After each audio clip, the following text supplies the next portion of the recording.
Hello, guys.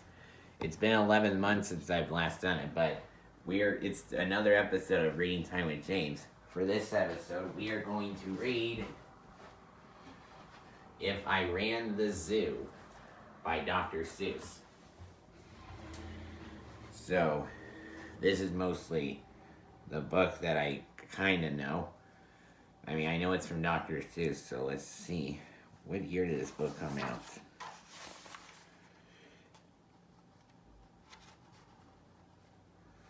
1950, and then renewed in 1977. Anyway, here we go. If I Ran the Zoo by Dr. Seuss. It's a pretty good zoo, said young Gerald McGrew, and the fellow who runs it seems proud of it too. But if I ran the zoo, said young Gerald McGrew, I'd make a few changes. That's just what I do. The lions and tigers and that kind of stuff they have up here now are not quite good enough. You see things like these in just any old zoo. They're awfully old-fashioned. I want something new. So I open each cage, I unlock every pen, let the animals go and start over again. And somehow or other, I think I could find some beasts of a much more unusual kind. A 4-footed lion's not much of a beast. The one in my zoo will have 10 feet at least. 5 legs on the left and 5 more on the right. Then people will stare and they'll say, "What a sight!" This zookeeper, new keeper Gerald's quite keen. That's the old darndest lion I ever have seen. My new zoo, McGrew Zoo, will make people talk. My new zoo, McGrew Zoo, will make people gawk at the strangest odd creatures that ever did walk. I'll get, for my zoo, a new sort of a hen who roosts in another hen's top knot, and then another one roots in the top knot of his, and another in his, and another in his, and so forth and upward, onward, gee whiz. But that's just a start. I'll do better than that. They'll see me next day in my zookeeper's hat, coming into my zoo with an elephant cat. They'll be so surprised they'll all swallow their gum. They'll ask when they see my strange animals come, where do you suppose he gets things like that from? His animals have such very odd faces. I'll bet he must hunt them in rather odd places. And that's what I'll do, said young Gerald McGrew. If you want to catch beasts you don't see every day, you have to go places quite out of the way. You have to go places no others can get to. You have to get cold and you have to get wet too. Up past the North Pole where the frozen winds squeal. I'll go and I'll hunt in my Skeagle mobile and bring back a family of what do you know. And that's how my new zoo, McGrew Zoo, will grow. I'll hunt in the mountains of Zumba-Matat with helpers who all wear their eyes at a slant and capture a fine fluffy bird called a bustard who only eats custard with sauce made of mustard, and also a very fine beast called a flustered who only eats mustard with sauce made of custard.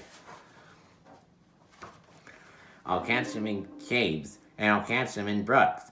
I'll catch them in crannies. I'll catch them in nuts that you don't read about in geography books. I'll catch them in countries that no one can spell, like the country of Monopafanapapel. In a country like that, if a hunter is clever, he'll hunt up some beasts that you never saw ever. I'll load up 5 boats with a family of jotes, whose feet are like cows, but wear squirrel skin coats, and sit down like dogs, but have voices like goats, expecting they can't sing the very high notes.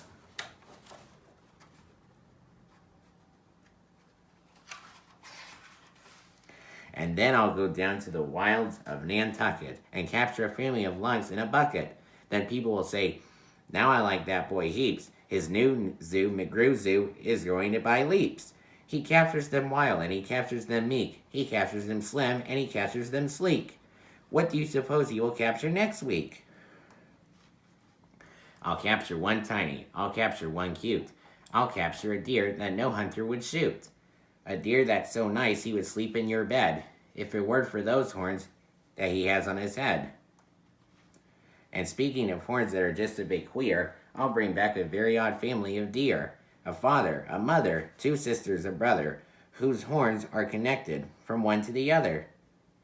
whose horns are so mixed they can't tell them apart, can't tell where they end, and can't tell where they start. Each deer's mighty puzzled. He's never yet found if his horns are hers or the other way round. I'll capture them fat, and I'll capture them scrawny. I'll capture a straddlefoot mulligatawny, a high-stepping animal, fast as the wind, from the blistering sands of the desert of Zin. This beast is the beast that the brave chieftains ride, when they want to go fast to find some place to hide. A multigawine is fine for my zoo, and so is a chieftain. I'll bring one back too. In the far western part of southeast North Dakota lives a very fine animal called the iota. But I'll capture one who is even much finer in the northeastern west part of South Carolina. When people see him, they will say, "Now by thunder, this Nuzu McGruzu is really a wonder." Most beasts are quite friendly, but still in some lands, some beasts are too dangerous to catch with bare hands. For those that are ugly and vicious and mean, I'll build a bad animal catching machine. It's rather expensive to build such a kit, but with it a hunter can never get bit. A zoo should have bugs, so I'll capture a thwirl, whose legs are snarled up in a terrible snarl. And then I'll go out and I'll capture some thugs, some mean shooter, bean shooter bugs. I'll go to the African island of Yurka and bring back a tizzle-tuft mazurka, a kind of canary with quite a tall throat. His neck is so long if he swallows a note. For breakfast the first day of April, they say it has to go down such a very long way that it gets to his stomach the 15th of May. Oh, by the way, do you know where the 15th of May line is from? Please leave it in the comments and I'll read it. But anyway, let's get back to the book. I'll bag a big bug who is very surprising. A feller who has a propeller for rising and zooming around, making cross-country hops from Texas to Boston with only 2 stops. Now that sort of thing for a bug is just tops. And when I've caught him, then the next thing you know, I'll go and I'll capture a wild tic-tac-toe. With X that's win and with zeros that lose. He'll look mighty good in this zoo of McGrews.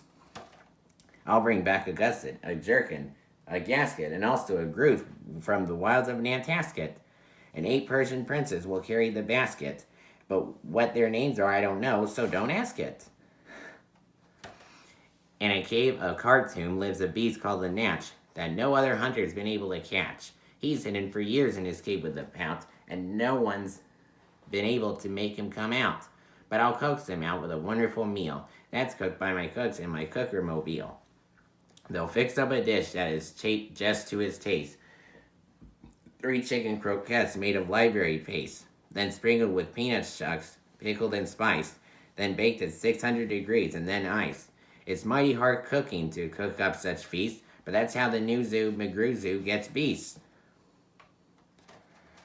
I'll go to the faraway mountains of Tobusk, near the river of Nobisk, and I'll bring back an obis, a sort of a kind of a thing, a mabusk, who only eats rhubarb and corn on the cobs. Then people will flock to my zoo in a mobsk. McGrew, they will say, does a wonderful job. He hunts with such vim and he hunts with such vigor. His new zoo, McGrew Zoo, gets bigger and bigger. And speaking of birds, there's Russian Paluski, with hoot, headski is redsky and belly is blueski.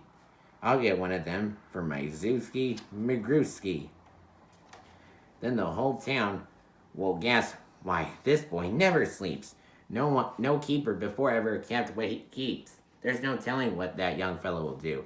And then, just to show them, I'll sail to Kertu and bring back an Itkach, a Preep, and a Prue, a Nurgle, a Nerd, and a Seersucker too. I'll hunt in the jungles of Hippo no Hungus and bring back a flock of wild Bippo no Bungus. The Bippo no Bungus from Hippo no Hungus are better than those down in Dippo no Dungus, and smarter than those out in Nippo no Nungus, and that's why I'll catch them in Hippo no Hungus, instead of those others in Nungus and Nungus.